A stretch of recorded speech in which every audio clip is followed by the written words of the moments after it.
I work alone a lot, so you come up with these different ways to be able to do things that you probably shouldn't do by yourself, but you do anyways. Hi, Shannon here from houseimprovements.com. In the video today, I'm going to show you how I'm going to add some sheathing to this wall that's already standing back here. So when we stood the walls for the cabin, if you've watched that video, you would have seen that we left this one wall with no sheeting on it. And that was just to reduce some of the weight. I at first wasn't sure how many people were going to be coming to help me stand the wall, so I just wanted to knock a little bit of pounds off of it to be sure we didn't have to struggle. So now I've got to sheet the wall. So it's not uncommon for people to frame the whole house or whatever without sheeting, you know, especially if you're working mainly by yourself. So this video is kind of for those people who have a lot of sheeting to do on any kind of wall that's standing up already.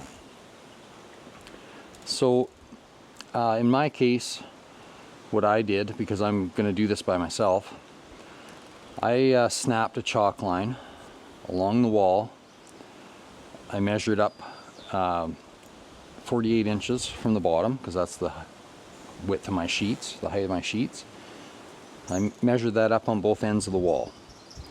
Then I strung out a chalk line, snapped that line. So that's kind of a guideline. That's going to be the top edge of my first row of sheeting, my bottom row. And then my next issue was that because down at the bottom, you can see my rim joist down here, but then below that, it's just styrofoam. So I can't, you know, easily nail a block there, or, you know, maybe you've got cement there, so, you know, again, you can't easily just nail a block to set your first sheet on to kind of hold it up. So what I did is I went along and I just hammered in a small nail on that chalk line about every 6 feet, so that what I could do is carry my sheet over and hold it up tight to those nails, slid over to the end that I want to, either my last sheet or the starting edge down there, and then I can at least get a couple nails in started with my nailer, and then the sheet's sitting nice. So here's my nail, and you can see the chalk line snapped along there, and I just put a few nails every so often so that they'll hit that top edge of my sheet. So the key is to, you know, get your nailer, get everything nice and close and handy, because once you get doing this, you don't want to hopefully have to stop or reset or anything. So I've got my nailer there, I've got it turned on, I've got a few nails in it. I'm going to put on some safety glasses, and down on this other end, down on this far end over here, I've actually got a lip of sheathing sticking out. If I didn't, I would just screw a block onto the end here, so I could, you know, manhandle my sheet over. Once it bumps that block, I knew I would be far enough and up to my nails. I've got a nail here and a nail there. You probably can't see that very well, but I don't know, hopefully the sun, I think the picture's pretty decent. Hopefully the sun's not too much in your way. Got a lot of shadows here today, and it's windy as heck, so the one thing I'm glad though, it isn't raining today. So okay, so I've got my nailer close by. I've got my sheet just kind of standing, leaning here. I can lift it up with one hand up to the nails. I'm slid over to that other end. Got my one knee up against there. Get a couple, oop, that slid down. So just get a couple nails in at first, and then double check that everything looks okay before you go crazy. That's the one thing with these power nailers, or whatever you want to call them. It's really easy to get way too many nails in before you know that you're good, and then you got a heck of a time. You're just basically wrecking the sheet getting it off. So I'm good down here. I'm good. I'm on the center of my 2x6 framing there. I'm up against my nails, so I think that's going to be alright. So I'm going to nail the sheet off. So I'm using, just happens to be pass load nails, but that's what I find works good in these Milwaukee nailers, 30-degree nailer. So they're a 2 3/8 nail.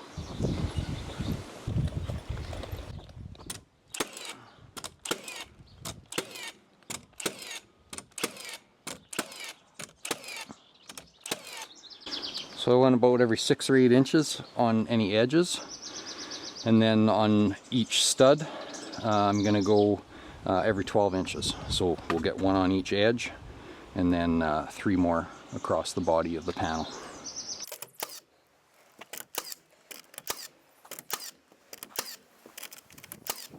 Okay, so I went all the way across the top. I'll go across the bottom. I'm going to do about every 8 inches on the bottom. In my case, I'm nailing right into the sill, so I've got lots of wood there to nail.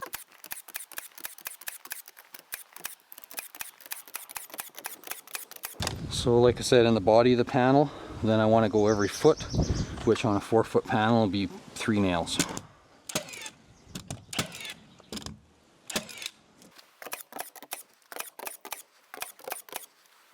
I don't know why there's no line on this sheet in that position, but anyways,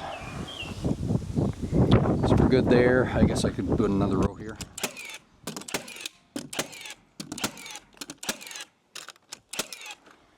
Okay, that's our first sheet. So I'm just going to continue on, do exactly the same thing all the way along this first row, and then we'll come back. Because I'm hanging my sheeting down over my sill joist, I'm basically 12 inches, covering 12 more inches than my actual wall, than my wall height. So my wall height is 8 feet, but then if I'm going down that other 12 inches, I need 9 feet of wall panel, or of sheathing. So what I'm going to do in my case is I'm putting a belly band in here at 11 3/4. So that'll be my second row, and then my top row of full sheets will just sit on top of that. And the reason I'm doing that, so you can see at my window opening, if I just put another 4-foot row here, my 4 feet just gets me over top my header, and doesn't give me as much strength up there tying the wall together and keeping the wall from racking. So by putting my belly band down here, my sheet on top of it, my sheet spans about 3 inches down below my windows, or this window at least in this case, and goes right up over the whole header and ties that all together. So in my mind, it's just stronger that way. So that's what I'm doing. You may decide to do different, or you may have different sized sheets in your area that are available to you at a decent price, that are wider, so you could just do two rows. I'm just using standard 4x8 by 7/16 OSB. So now of course not all your windows are going to be the same height, but on the average this is just the way that it worked out the best for most of the windows and openings around my home, so, or the cabin. Okay, so I'm going to go ahead and just add the rest of these sheets on that first row, and then I'll come back and do this belly band and get this first sheet around the window, just to give you a bit of an idea better what's going on.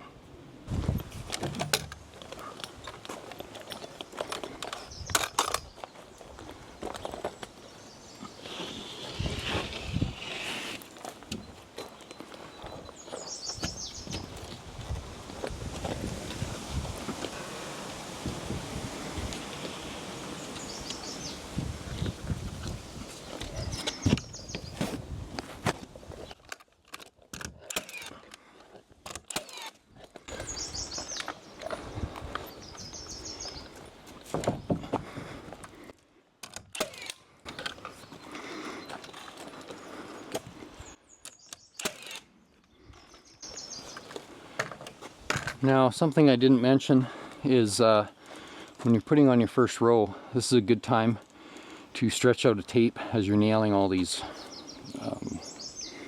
studs, and make sure that they don't need any manipulating. you know, right or left to get centered on the 16-inch mark. Now under the window here, I didn't think to do it because I really couldn't, because of them being nailed so close here. There's really no movement I could have got out of them anyways. But now that I'm thinking of it, and we're to some full-length studs, I'm just going to double check that these are going to be all right. So I'm just going to put a mark, and then I'll adjust them to my mark because they are out just a hair, these ones. That one's pretty close. That one's close too. Yeah, they're all close, within 1/8 of an inch or less, but I'm just going to adjust them slightly if they need it, since I can.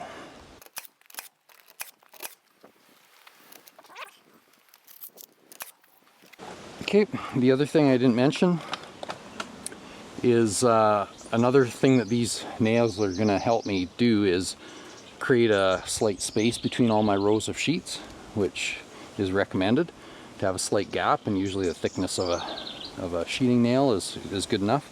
And you get a little bit of a space at the ends of your sheets if possible too. So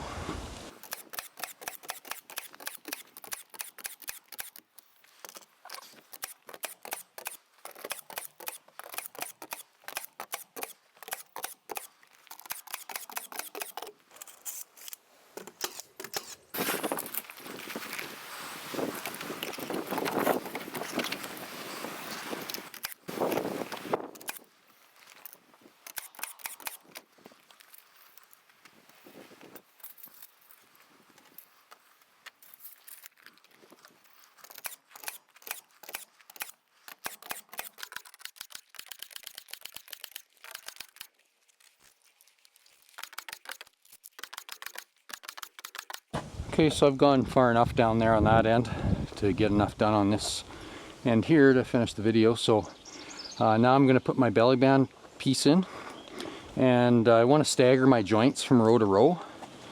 So the belly band, I'm not really worrying about that, but the next row up, I want to make sure I stagger back at least a couple studs. So belly band's going to be 8-foot piece to start again. Like I said, you may not be needing to do this belly band particular part, but so I'm just setting it on those nails that I had here, and that's going to give me my gap. Give me the gap that I need.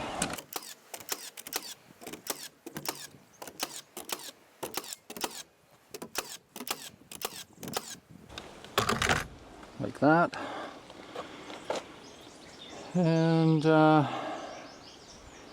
going to come right over to here with my next piece on my next row.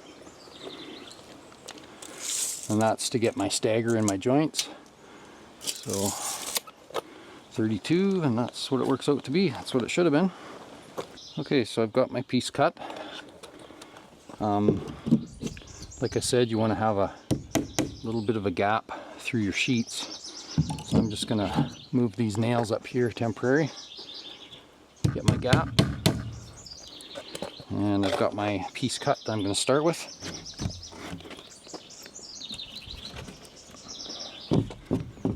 It should end up center of this stud. I'll get a couple nails in it.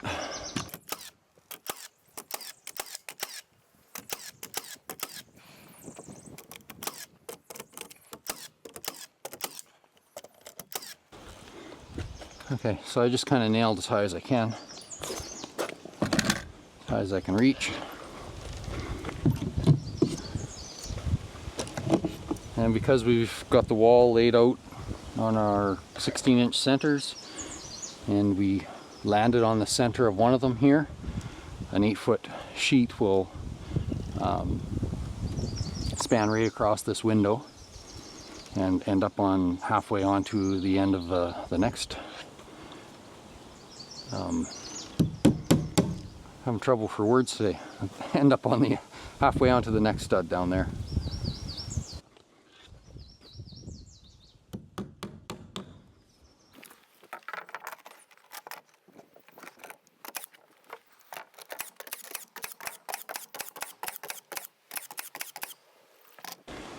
Okay, I'll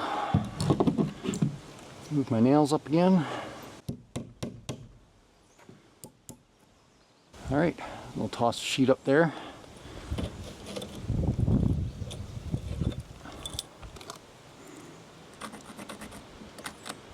I'm just marking where the edge of my window is so I don't go trying to fire a bunch of nails into thin air out there.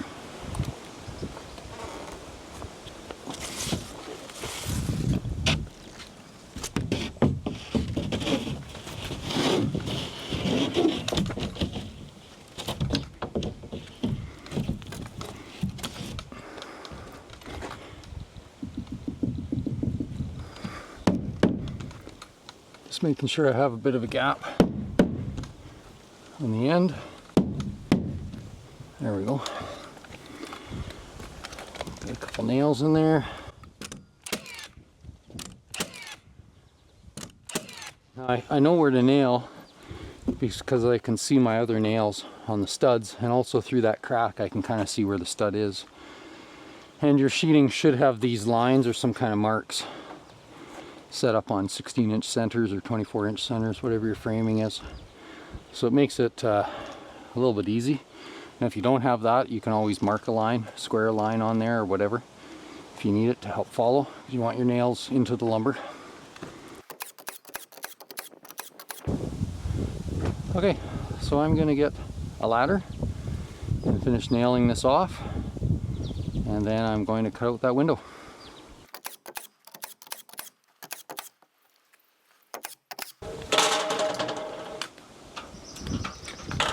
There, this will get me high enough to what I need, and I'll just finish nailing this off.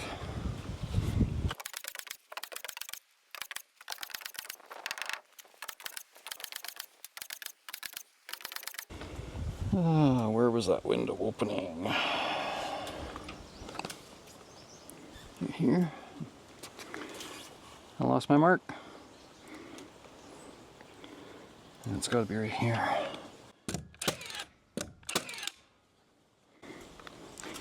Okay, so I can finish nailing off right around the edge of that window once I have it cut out and I can see clearly where I need to be. Okay, so to cut out the window, remember I put this mark here so I knew where to nail, so I know that that's the edge of the opening. So I can just measure to that, put a mark further up the height of the window at that same measurement, and snap a line between those two marks. So I'll just use one of my nails I had before. Put a chalk line, string on here.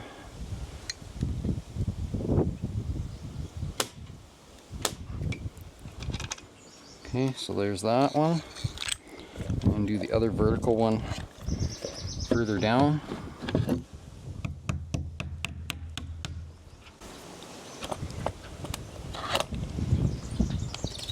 Same thing. I can simply measure that. Actually, I'm going to measure it off this end of this other sheet that's off to my other side, just because it's closer.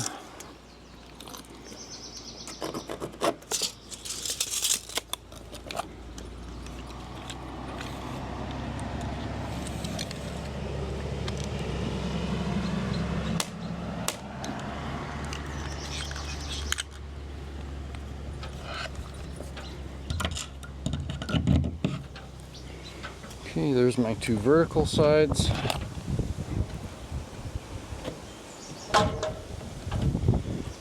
Just trying to refresh my memory of how high that sill is. And I can't remember, so I'm going to get a measurement inside from the top of the top plate down to the sill. And then I can transfer those out here and also the total height of the window. So my measurement inside was 45 1/8. From the top of the top plate.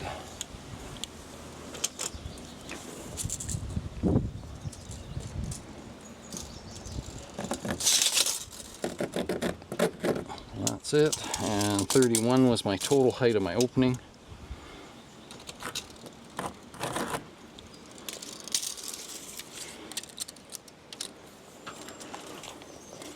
Okay, so now I've got those marks. I can snap lines on those.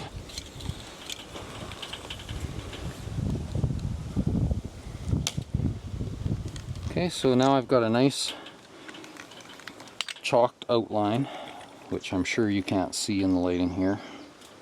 I guess you can see it faintly there. There's my outline. Pull my nails out so I don't cut them. And I can take my circular saw and cut that opening out. So I just set my blade depth to, this is 7/16, so I set my blade depth to like 3/4, just so don't have a blade sticking way into the wall. And I'm going to make this cut. So to make that cut, I have to do a plunge cut to get started, because I'm not starting at an edge of a sheet. I'm actually starting by plunging the blade while it's spinning into the sheet. And I actually have a video showing you how to make plunge cuts with a few different types of saws, including circular saw. So you might want to check that out.